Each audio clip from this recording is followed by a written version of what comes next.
Are you looking for real estate to help you in your retirement?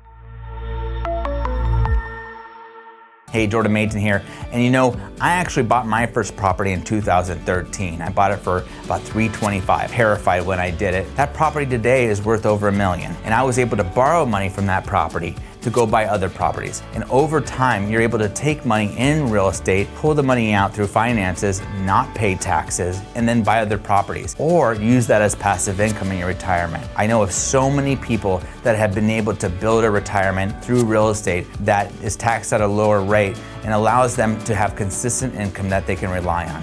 The stock market goes up and down, but rent typically stays the same. And although you might need to fix a toilet or patch a hole in the roof, there's a great opportunity in building wealth through real estate.